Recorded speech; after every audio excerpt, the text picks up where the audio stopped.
Hello, I'd like to just talk about today about why horticulture shouldn't scare you and why you shouldn't let it sort of intimidate you as a course like I did at the beginning of my career. Horticulture itself is vast. The knowledge you need, the expertise you need, everything is massive. It's a huge amount of work and everything, and I let this really weigh on me at the beginning. It was really daunting and I found it hard to sort of separate the theory I needed now from the theory I need in 20 years, from the theory that could be useful, that turned out to be useful, that wasn't useful, etc, etc. Like it was a lot. So I just thought I'd come and say, if you're considering a career or education in horticulture, don't let the vast theory knowledge impact you before you get a chance to even start and enjoy it, because horticulture is all about the enjoyment of it, and you're growing things, you're working with nature, everything should be good and everything should be nice, and yet for some reason everyone always says to me, Latin names, what if I kill a plant? I kill every plant. Number one, I always talk about Latin names. Don't let them weigh on you. They are necessary, but not day to day, and they do tell you a bit about the plant, but if you recognise the plant by what it looks like and you interact with the plant in that way, and you don't necessarily always know the name and you just know what it's going to do and how it grows and what soil it likes and everything, don't put the pressure on you to remember Latin names, because often people's brains just don't work in that way. And it does come in useful when you're sort of looking up plants on nurseries and interacting with other horticulturalists. But day to day, try not to let it be this massive weight on your shoulders, because they're really difficult to learn and they do put people down when they find it frustrating to not be able to learn them. Number two, I'm gonna kill a plant. Yeah, you might kill a plant. I've killed hundreds of plants. The thing with horticulture is you plant a plant and you give it all of the right conditions it asks for, and sometimes it just doesn't survive, it doesn't thrive. There's something that you've missed, or the plant was just not healthy in the first place, or some of the aspects around it have changed and you've just sort of not picked up on one thing, or the plant just wasn't happy and healthy and it just didn't work out. But every mistake in horticulture is a learning tool. Like every time you mess up in horticulture, you just apply that knowledge and you learn it again on the next plant. So say if you bought, I'm going to be really general, say if you bought a fern for your garden and you gave it all the right aspect, you gave it all the right amount of water, you gave it all the right kind of attention, which is minimal, and you gave it everything like that and it just didn't survive, then go back and look at all the aspects and look at what you might have missed, or look at what the plant was doing. Did you buy it from a place where you haven't bought plants before? Was it looking unhealthy? Did it look root bound? You know, things like this, and just really take into consideration and then apply that next time and learn it again. It doesn't matter if you accidentally destroy plants. Trying to say this in a friendly way instead of sounding terrible. It doesn't matter if a plant happens to not survive. It's all about the journey and all about learning horticulture in general. There's quite a lot to learn. So don't put that pressure on yourself either. Just try and enjoy growing the plant and try and take a step back from it as well, because if you've given it all the right things for it to survive and thrive, it should survive and thrive. Don't sort of helicopter parent it and be around it all the time and overwater, because that's also something that could happen. Number three, I'm going to kill every plant, I kill every plant. The same thing you hear over and over when someone's just trying to grow a succulent in their living room and it's not working.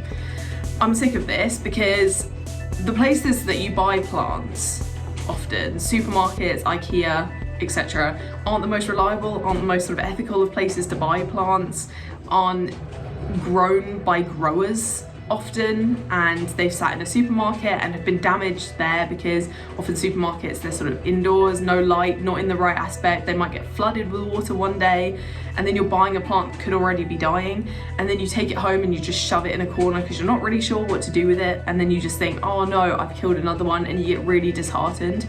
Try and buy your plants from places where you know they've been grown properly. I actually find a lot of good places to buy plants on eBay and local independent nurseries, and it sounds so bougie and silly, and Facebook Marketplace is another good place as well, because actually you're buying it from people that have grown it and it's been in the right care, in the right environment, and if you can see it growing in their lounge, it's probably going to grow in yours as long as you give it the right care. So make sure the places you're buying your plants are going to be viable long term. Make sure that the people that have been growing them and raising them actually know how to take care of them, because someone working checkout at Sainsbury's on a Saturday who just has to give them a bit of water or doesn't give them a bit of water isn't probably going to know much about plants in general. Like, they might do, that would be absolutely excellent, and it could just be they know a lot but they're working part-time, but the chances of that are pretty slim. So you're setting yourself up to fail every time if you buy plants like that. So make sure the places you're buying plants from are good places that you know are gonna give you a healthy, good plant that's been taken care of well.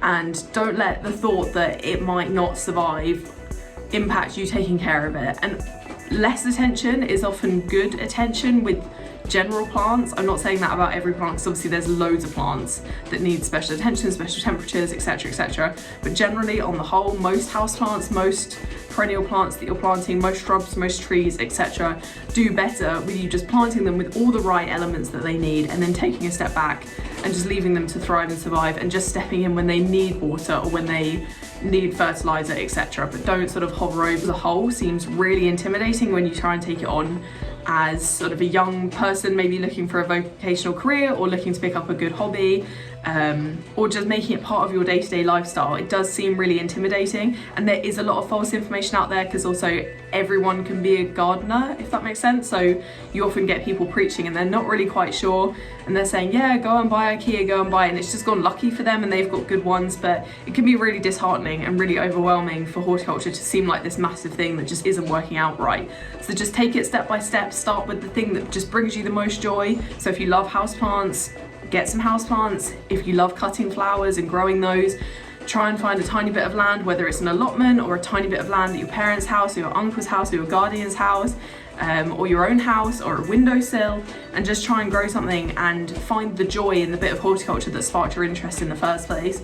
Because there's no point in wading through this sea of knowledge and finding that you're not getting anywhere and you're just overwhelmed with everything. Really find the joy in it and really take time with it, and you'll find that once you lock on to the bit of gardening that you really like, and that education in that way starts to sit, and you understand that houseplants need certain attention, etc, etc, and weekly is quite good, etc, etc, the rest of horticulture will start to click and the cogs will start turning. And there is that click that you get with horticulture, and it took me quite a while to have that click, I'm not gonna lie, it took a while.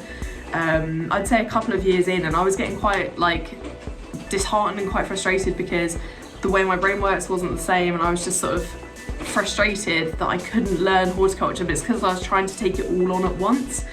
And if I'd have just taken it bit by bit and thought, right, the bit I find really interesting is designing a border and filling it with plants, and if I'd just taken different borders and learned different aspects and different conditions that these plants need to grow in, and looked at planting styles as groups rather than plants one-on-one, I think I would have found the whole thing a lot easier and a lot more manageable and a lot less daunting. And so I really recommend just sort of taking a deep breath, and if you've found that you've fallen out of love with plants, just start again, because it will click. Everyone loves plants, you have to. It's impossible not to. I don't believe anyone doesn't love plants.